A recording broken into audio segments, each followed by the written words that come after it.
আমি আরাধিয়া বলছি। বন্ধুরা, কেমন আছো সবাই? আশা করছি সকলে ভালো আছো। আজকে তোমাদের জন্য নিয়ে এলাম আরও একটি নতুন গল্প। আশা করছি তোমাদের দাঁড়িয়ে যাবে, তাই ভিডিওটা শুরু থেকে শেষ পর্যন্ত দেখো। আমি আরমান, 18 বছর বয়স। ঢাকার গুলশানে পিঙ্ক সিটি নামক আবাসিক এলাকায় থাকি। আমার জীবনে একজন মাত্র মানুষ, তিনি আমার মা। আমার বাবা নেই। আমি যখন 5 বছর তখন বাবা মারা গেছে। আমার কথা ভেবে মা কখনো বিয়ে করেনি। যাই হোক, আমার মার পরিচয় দিই। 37 বয়সী আমার মা একজন স্কুল শিক্ষিকা। তাও যেমন তেমন নয়, বাংলাদেশের 1 নম্বর English medium school and college স্কলাস্টিকার শিক্ষিকা আমার মা। আমার মা প্রচণ্ড স্মার্ট একজন নারী। সব কাজে সে পারদর্শী। আমিও ওই কলেজেই পড়ি। মা একই সাথে বাসার এবং কলেজের সকল দায়িত্ব সামলাচ্ছে সফলতার সাথে। পৃথিবীতে আমার কাছে আমার মার চেয়ে সুগঠিত সৌন্দর্যময় নারী আর একটাও নেই। আমি কখনো মাকে বাজে নজরে দেখিনি, কিন্তু মার যতটাই প্রকাশক সৌন্দর্য, তাতেই বলছি মার চেয়ে বেশি মার কেউ পাবে না। এই বছরেও মার কাছে সব মিলিয়ে 36টি প্রপোজাল এসেছে বিয়ের। কিন্তু মা সবাইকে একই কথা বলে, আমার ভালোবাসা আমাদের মা ছেলের বাইরে কেউ ভাগ পাবে না। আমি মার ভালোবাসায় পাগল। আমরা কেউ কাউকে ছাড়া বাঁচতেই পারি না। এমন কোনো বিষয় নেই যা আমি মাকে বলি না। আমি ছোট থেকেই খুব শার্প। ক্লাস 2তে ভর্তি হবার পর আমরা মা ছেলে কর্তৃপক্ষ ছাড়া কেউ জানে না। কখনো আমরাও এমন আচরণ করি না যে কেউ বুঝবে। এটা মা আর আমি প্ল্যান করে করেছি। আমাদের খুব মজা লাগে। মাকে এখনও দেখতে 25-26 বছর বয়সী মনে হয়। মা সব সময় 3 পিচ পরে, তবে তা হাতা কাটা বা ফুল হাতা এক এক সময় এক এক রকম হয়, তবে খুব টাইট নয়। এতেই মাকে দেখে যে কোনো পুরুষ পাগল হতে বাধ্য। মা প্রতিদিন আমাকে নিজেই গাড়িতে করে কলেজে নিয়ে যায়। আমাদের একটা হোয়াইট স্কোডা আছে। মা নিজেই ড্রাইভ করে। মা বাসায় কাজ করার সময় ওড়না কোমরে বেঁধে কাজ করে। আমাদের ঘটনার শুরু হয় ছিমছামভাবে এবং পুরো প্রাকৃতিক উপায়ে ও অ্যাক্সিডেন্টালি। একদিন আমি একটা পড়া বুঝার জন্য মার রুমে ঢুকলাম। রুমে ঢুকেই আমি ও মা সামনাসামনি ও দুজনেই হয়ে গেলাম। কারণ মা মাত্র গোসল করে বের হয়েছে এবং শুধু টাওয়াল পরা ছিল মা। আমি কয়েক সেকেন্ড কোনো কথাই বলতে পারিনি। চোখ মার উপর থেকে সরছে না। কিন্তু লজ্জা পেয়ে মার চিৎকারে আমিও একটা চিৎকার দিয়ে বেরিয়ে আসি সরি বলতে বলতে। এসে বাহিরের দরজার পাশে দাঁড়িয়ে বলি, সরি মা, আমি পড়া বুঝতে এসেছিলাম, পরে বুঝে নিব। এই বলে আমি আমার রুমে গিয়ে খাটে বসতেই মার দেখা এই পলকে সৌন্দর্য চোখ থেকে সরাতে পারছি না। হঠাৎ বুকটা ধরফর করছে। চোখ পড়ল প্যান্টের দিকে। আমি ভয় পেয়ে গেলাম। দেখি প্যান্ট ফুলে ঢোল হয়ে আছে। আমার মন ভাঙচুর হয়ে যাচ্ছে মাকে এমন রূপে দেখে। কখন যে ঘুমিয়ে গেলাম বলতেই পারি না। ঘুম ভাঙতে দেখি তখন সন্ধে হয়ে গেছে। উঠে ফ্রেশ হয়ে বের হলাম রুম থেকে। সামনে মা পড়ে গেল। ড্রয়িং রুমে বসে টিভি দেখছে আর সালাদ কাটছে। আমায় দেখে হাতে ইশারায় পাশে বসতে বলল।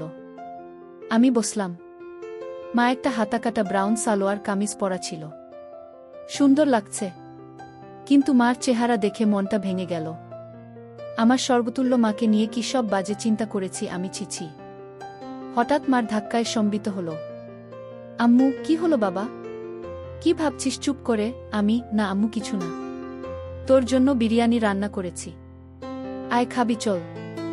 মা একদম স্বাভাবিক হয়ে আছে। হয়তো নিজেও লজ্জা ঢাকছে। আমি, আজ আমায় খাইয়ে দিবে আম্মু? মা আমার দিকে এক পলক অপরূপ দৃষ্টি করে চেয়ে বলল, আয় কাছে আয়। আমি হাত বাড়ালাম, কিন্তু মা আমাকে অবাক করে দিয়ে হাত ধরে কাছে নিয়ে তার কোলে থাইয়ে বসিয়ে দিল। আমি বুঝতে পারছি না হঠাৎ এমন করল কেন। কারণ বড় হয়েছি বলে হয়তো এতদিন এমন কোলে নেয়নি, এজন্য অবাক লাগছে। আম্মু, জানিস বাবা, তোকে নিয়ে আমার অনেক স্বপ্ন। আমি জানি মা, আমি বড় মানুষ হয়ে দেখাবো। আম্মু, তুই বুঝছিস না। আমি চাই না তুই টাকা পয়সা কামানোর জন্য জীবন পানসে করিস। আমি মানে? আম্মু মানে হলো কখনো টাকার পিছনে না ছুটে খুশি থাকতে চেষ্টা করবি। টাকা এমনি আসবে। আমি, ও আচ্ছা। মা আমাকে খাইয়ে দিল। এমন মাসুম মার প্রতি রাতে কি নাকি ভেবেছি আমি, ছি। ভেবেই খারাপ লাগছে। আমরা যে যার রুমে গেলাম ঘুমাতে। সারারাত নিজেকে দুষেছি আমি। দুদিন মন খারাপ ছিল। এর মাঝে একদিন কলেজে যাওয়ার সময় মা বলল, কোনো কারণে কি মন খারাপ তোর? আমি, না মা। মা আর কিছু বলল না। পরদিন আমার ক্লাস ছিল না। মা গেল। হঠাৎ ফোন করল মা। আম্মু, গোসল করে তাড়াহুড়ায় আমার কাপড় মেলতে ভুলে গেছি। একটু নেড়ে দে প্লিজ। আমি, আচ্ছা মা। আমি মার রুমে গেলাম। গিয়ে বালতি নিয়ে ছাদে যাই। নাড়তে গিয়ে প্রথমে ছিল কামিজ, তারপর সালোয়ার। এরপরে বাকিগুলোও দেখি। দেখে আমার বুক ধরফর করতে লাগে। দেখলেই বোঝা যাচ্ছে এটা নামিদামি ব্র্যান্ডের। হাতে তুলতে হাত কাঁপছিল। আর কি সুন্দর ঘ্রাণ ওগুলো থেকে, কি বলবো। আমি হতবিহ্বল হয়ে গেলাম। কারণ পৃথিবীতে ৭০০ মিলিয়নে একজনের ভাগ্যক্রমে একই সাইজের হয়, আর তা আমার মার ভেবেই মাথা নষ্ট হয়ে গেল। পাগল হয়ে যাব মনে হয়, এমন দশা। আমি কোনোমতে ওগুলো একটা সাইডে নেড়ে দিলাম যেন বাহিরে কার চোখে না পড়ে। দৌড়ে রুমে এসে পড়ি। ইচ্ছা করছিল একটাবার হাত দিয়ে শান্তি করি, কিন্তু এর ভয়াবহতা বিশাল বলে নিজেকে সামাল দিই। এরপর ইন্টারনেটে দেখতে লাগলাম এসব চিন্তা নিয়ে। দেখি অসাধারণ বিষয়। স্বামী মারা গেলে ছেলেই মায়ের দায়িত্ব নিবে এবং সব খেয়াল রাখবে, তা শারীরিক মানসিক সব হতে পারে, এটা বেদে লেখা। নারী অন্য কোনো দেহের সাথে জড়াতে না চাইলে বাসনা পূরণ করা সন্তানের দায়িত্ব। আমি কি করব বুঝতে পারছি না। এসব ভাবতে ভাবতে ঘুমিয়ে গেলাম। উঠলাম মার ডাকে। দেখি মা সামনে দাঁড়ানো। বসল বিছানায় ও আমার মাথায় হাত বুলিয়ে বলল, ঘুম হলো সোনা? আয় খাবি আয়। আমি উঠে গেলাম ডাইনিং রুমে। মা চা বিস্কিট এনে বলল, চল ছাদে বসি। আমরা ছাদে বসলাম। গিয়েই মা কাপড় দেখে বলল, আমি আজ ভুলেই গেছিলাম। এই রে, আমার ওই কাপড়গুলো কোথায়?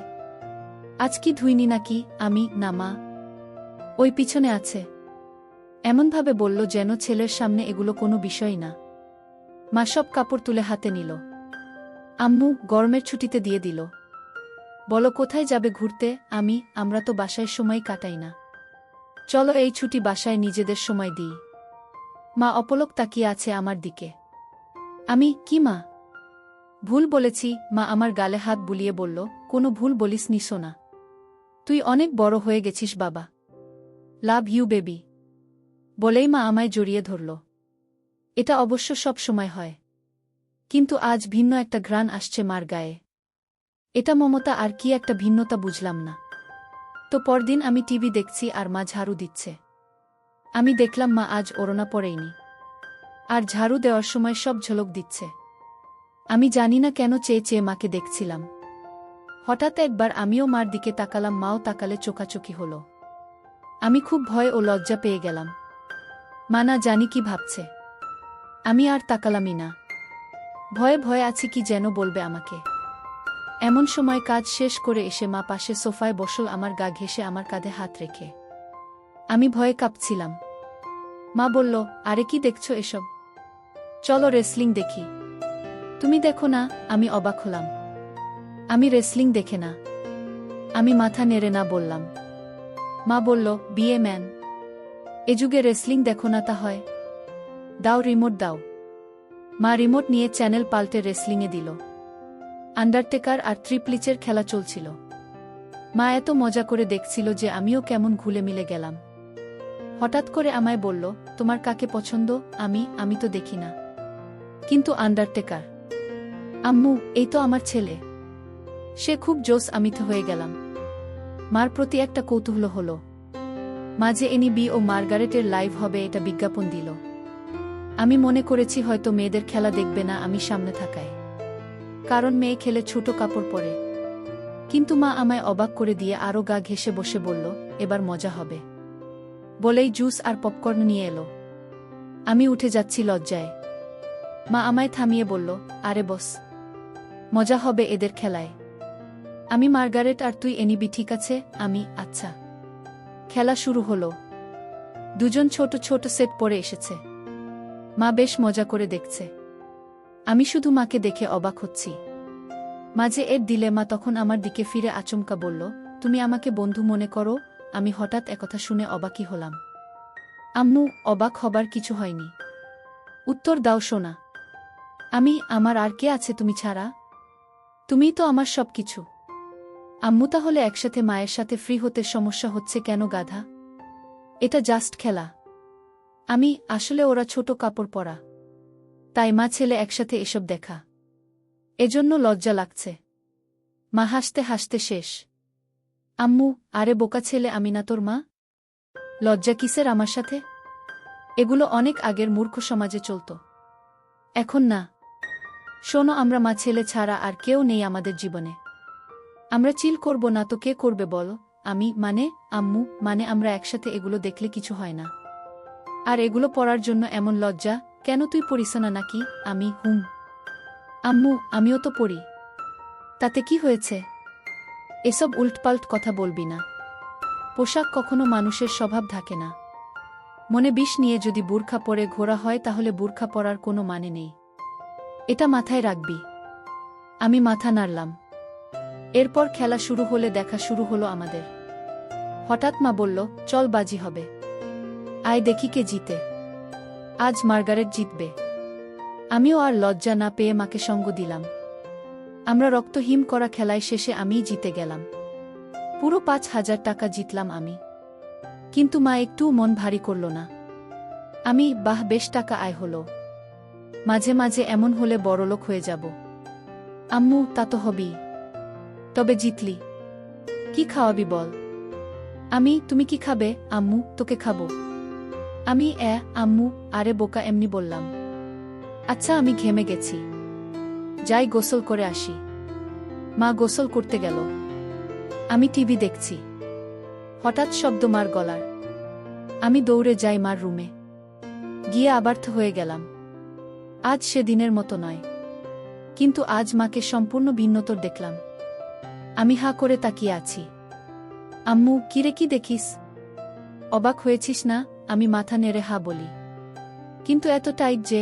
আম্মু, ও তুই টাইটের কথা বলছিস? আমি বলছি, এটা আমার অনেক আগের জামা। এই জামার বয়স তোর চেয়ে 2 বছর বেশি।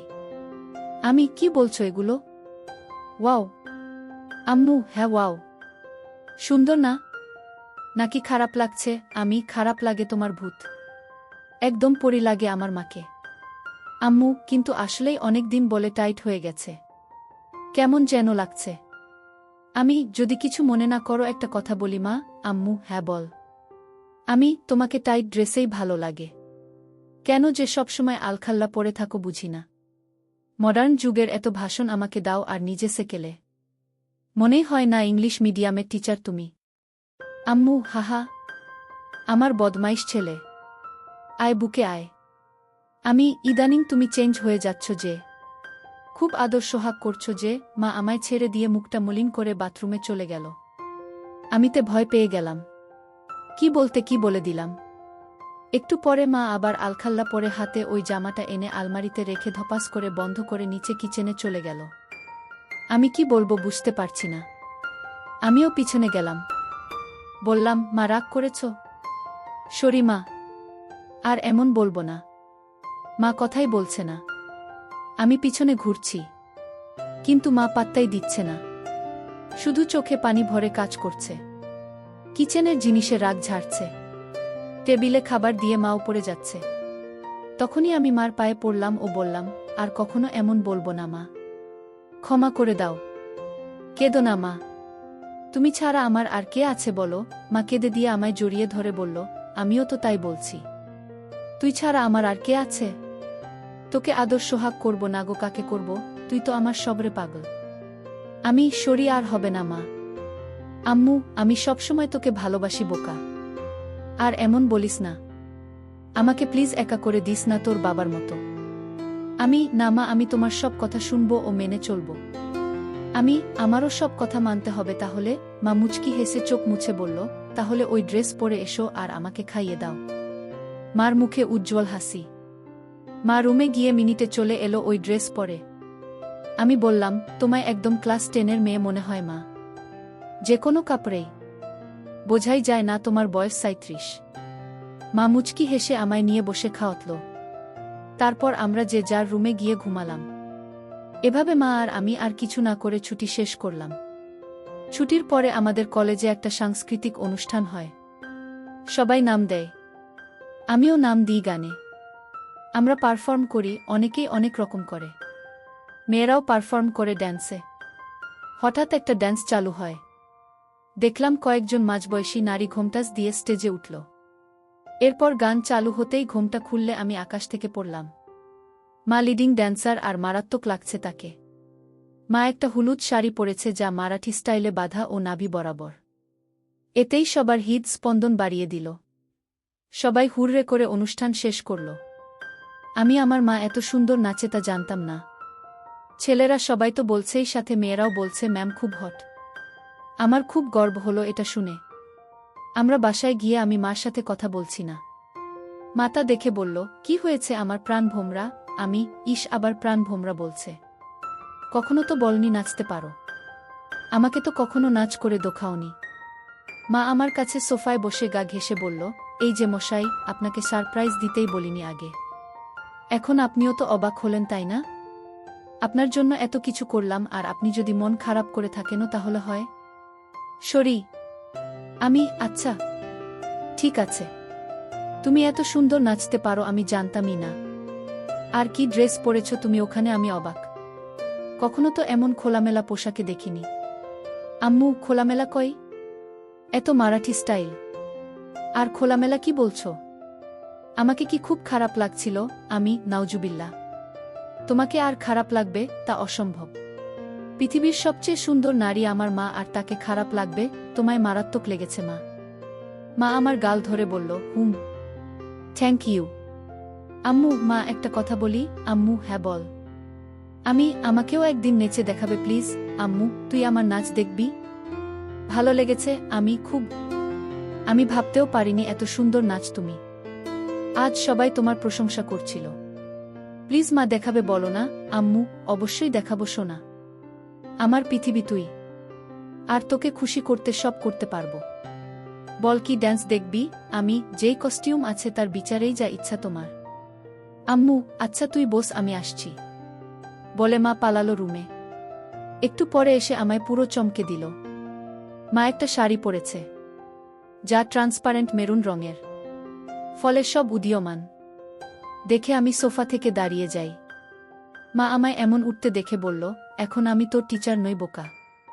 দাঁড়াচ্ছিস কেন? আমি যেন কেন বলে দিলাম, তোমায় আজকে সত্যি অসাধারণ হট লাগছে মা। বলার পর খেয়াল হলো আমি কি বললাম।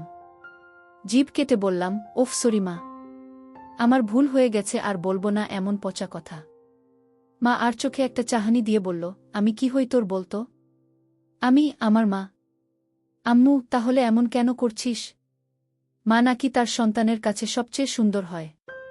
তুইও তো বললি। তো প্রশংসা করতে এত দ্বিধা কিসের? আমি, ওইয়ে ভাষাটা বিব্রত তাই। আম্মু, চুপ করত। কোনো বিব্রত নয়। এদেশীয় ভীত সংস্কৃতি তোর ভিতরে কিভাবে এলো বুঝলাম না। হট কোনো বাজে শব্দ নয়। যাকে যা লাগে তাই বলা উচিত, বুঝেছিস? চাইলে আরও গভীর কিছু বলতে পারিস। আমি ভ্যাবলা হয়ে বললাম, হ্যাঁ, কিন্তু মাকে এসব চজাতীয় কথা বলা কি ঠিক? মা আমায় হাত ধরে সোফায় বসে বলল, আম্মু দেখছো না, আমি তোর মা। আমায় তুই যা খুশি বলতে পারিস। ভালো লাগলেও বলবি, খারাপ লাগলেও বলবি, তাতে কোনো সমস্যা নেই। এখন তুই যদি আসলে আমায় মা বলে আপন নাই বা ভাবিস, তাহলে আর আমার কি করার? স্বামীকে হারিয়ে একমাত্র সন্তানের সঙ্গ কপালে না জুটলে তো আর কিছু করার নেই। আমি বুঝলাম মা মনে মনে কষ্ট পাচ্ছে, আর প্রশংসা করায় মা আমায় বাধা দেয়নি। পশ্চিমা দেশের মতো মা আমায় স্বাধীনতা দিচ্ছে, ভালো তো এমনিতেই বাসে মা। তাই মার মন ভালো করতে বললাম, okay my dear loving mother, let's show me your best move. মা হেসে দিয়ে আমায় ধন্যবাদান্তে কপালে হামি দিয়ে বলল, লাভ ইউ মাই ডিয়ার। তোর জন্যই বেঁচে আছি আমি। আমায় তুই বুঝিস বলেই আমি পরিণত মা। বল কোনো গানে নাচব? আমি, কাটা লাগা সং। মা চোখ বড় করে বলল, নুটি বয়। আমি হেরে যাওয়ার মতো মাথা নিচু করলাম। মা আমার থুতনি ধরে তুলে চোখে লাস্যময়ী হাসি এনে বলল, আমার ছেলে বলবে আর আমি মা হয়ে তা করব না, এটা হতে পারে? বলেই মা কাটা লাগা সং বাজিয়ে পৃথিবীর সকল সৌন্দর্য নিজের উপর এনে নাচতে লাগল। সে কি মুভ ও স্টাইলে নাচল, কি বলবো। মনে হচ্ছিল যেন আমার গার্লফ্রেন্ড হলেও এমন ভঙ্গিতে নাচত না। পুরোপুরি বোল্ড লাগছে মাকে। আমি দাঁড়িয়ে হাততালি দিলাম ও মাকে গিয়ে সালাম করলাম। মা অবাক হয়ে গিয়ে বলল, কি ব্যাপার? সালাম কেন? কারণ তুমি আমায় এত ভালোবাস, আমায় এত বিশ্বাস করো তাই। এমন সাজে আমি কখনো ভাবিনি তোমায় দেখব। তাও আবার আমার অন্যায় আবদার রেখে এই বোল্ড সং ড্যান্স করলে। তোমার কি খারাপ লেগেছে মা? মা বলল, এজন্যই তোকে এত বেশি ভালোবাসি রে পাগল। তুই খুব মাসুম আর হনেস্ট আর খুবই কিউট। শোন তাহলে, তুই আমার একমাত্র সন্তান আর একমাত্র সঙ্গী, যাকে নিয়েই আমার জীবন মরণ সব। তোর কাছে খারাপ লাগার কিছু নেই। আমি তোকে ভালোবাসি রে পাগল। আর এমন কেমন বলিস? এটা একদম স্বাভাবিক। আমি চুপ করে রইলাম। মা কয়েক সেকেন্ড আমার দিক তাকিয়ে থেকে বলল, আচ্ছা এখন গোসল করে আসি। মা চলে গেল। আমি আর পিছন দেখার কেমন মনোবল পাচ্ছি না। তবে 10 মিনিট পর হঠাৎ মার ডাক এলো। আমি মার রুমে যেতেই আবারও সেই মুহূর্ত সামনা করলাম। মাকে এরূপে দেখে বুক ধকধক করছে। আমি কিছু বলতে পারছি না। কিন্তু মা আমায় দেখে মোটেও বিচলিত নয়। একটু কড়া কণ্ঠে বলল, বস বিছানায়। আমি কি করব বুঝতে পারছি না। মা এবার আরও একটু কড়া হয়ে বলল, বসতে বললাম না? আমি চট করে বসলাম। মা আরেকটা তোয়ালে দিয়ে চুল মুছে তাতে বেঁধে এসে আমার পাশে বসল। আমি নিচের দিকে মুখ করে আছি। আম্মু, আমার দিক তাকা। আমি তাকালে মা বলল, আমি তোর কি? মা। আম্মু, আমি খেয়াল করছি সেই দিন এমন তোয়ালে পরা দেখার পর থেকে তুই পাল্টে গেছিস। কেন করছিস? আমি সরি মা। আমি আসলে সেদিন একটা পড়া বুঝতে এসেছিলাম। জানতাম না তুমি গোসল করে তোয়ালে পরে বের হয়েছিলে। তাই ঢুকে পড়ি। আর হবে না মা, ভুল হয়ে গেছে। আম্মু, আর একটা কথা বললে একটা চড় মারব। তোকে সারা জীবন এই শিক্ষা দিয়েছি আমি না তোর মা? তুই ছোট থেকে আমায় এমন দেখেছিস, এখন একটু বড় হয়েছিস বলে আর দেখিসনি। তাতে এমন করার কি হলো? কিন্তু এখন তো আমি বড় হয়ে গেছি মা। আম্মু আবার কথা বলে, সন্তান আজীবন মার কাছে ছোটই থাকে। আর তোয়ালে পরে দেখায় কি দুনিয়া উল্টে গেছে? আমায় কি তোয়ালেতে দেখতে এতটাই বিশ্রী? আমি মার মুখে হাত দিয়ে বললাম, না মা, দুনিয়াবি সবচেয়ে সুন্দর তুমি, যা সব কিছুতেই। আম্মু, তাহলে এত কাহিনী কেন? আমি ভেবেছি তুমি আমায় কি নাকি ভাববে, তাই ভয়ে ছিলাম। আম্মু শোনো, আমরা ছাড়া আর কে আছে যে নিজেদের স্পেসটুকুও নষ্ট করব? তোয়ালে পরে দেখলে কিছুই হয় না পাগল। আয় বুকে আয়। এরপর মা বলল, তোর খিদে লাগেনি? যা ড্রয়িং রুমে বস। আমি আসছি। আমি অপেক্ষা করছি। মা এলো কিচেনে। রান্না করছে আর গুনগুন করে গান গাইছে। আমি পিছন থেকে জড়িয়ে ধরলাম মাকে। পিছন তাকিয়ে দেখে আমি হাত সরিয়ে নিই। মা মুচকি হেসে আমার হাত ধরে গান গাইতে থাকল। আমি আগে কখনো এত খুশি হয়নি। আম্মু, আমার জীবনে এমন একটা ছেলে থাকলে খুশি হব না? বল কি খাবি? আমি স্যুপ। আম্মু আচ্ছা যা টিভি দেখ। আমি আসছি স্যুপ নিয়ে। আমি বসে টিভি দেখছি। মা স্যুপ এনে আমায় খাইয়ে দিল ও নিজেও খেল। আম্মু আচ্ছা আমার কিছু শপিং করতাম। তুই থাক একটু বাসায়, আমি চলে আসব তাড়াতাড়ি। মা শপিং করতে চলে গেল। এলো অনেকগুলো ব্যাগ নিয়ে। সব নিয়ে সোজা রুমে রেখে এলো। আমি কি কিনলে? আম্মু এমনি কিছু জিনিস। মা এড়িয়ে গেল। বুঝলাম হয়তো নিজের কাপড় কিনেছে। তা তো আর ছেলেকে দেখানো যায় না। যাই হোক, পরদিন কলেজে যাওয়ার জন্য গাড়িতে বসে আছি মার জন্য। মা গেট লাগিয়ে যখন গাড়িতে এলো তখন আমি আকাশ থেকে পড়লাম। মা একটা হলুদ ট্রান্সপারেন্ট শাড়ি পরেছে ম্যাচিং ব্লাউজের সাথে। আমি আকাশ থেকে পড়লাম মাকে এমন রূপে দেখে। মা আমার চেয়ে থাকা দেখে বলল, কি হলো, এমন তাকিয়ে কেন আছিস? তুমি অনেক পাল্টে গেছো মা। মা মুচকি হেসে বলল, এটা কি তোর খারাপ লাগছে? আরে না না, আমার কাছে উল্টো ভালো লাগছে। মা চোখ কুঁচকে বলল, ভালোটা আবার কেন? আমিও চাই তুমি নিজের জীবন সাজাও, ভালো ও খুশি থাকো। পোশাকটা না হয় তারই শুরু। মার মুখে উজ্জ্বল গর্বের হাসি। I am proud of you baby. Me too mom. আজকে অসাধারণ লাগছে মা। আম্মু, আমি ভাবছি এখন থেকে শাড়ি পরব। ভালো ডিসিশন। কিন্তু শুধু শাড়ি কেন? আম্মু, এমনি। না হলে আর কি পরা যায় বলতো? আমাকে জিজ্ঞেস করছো?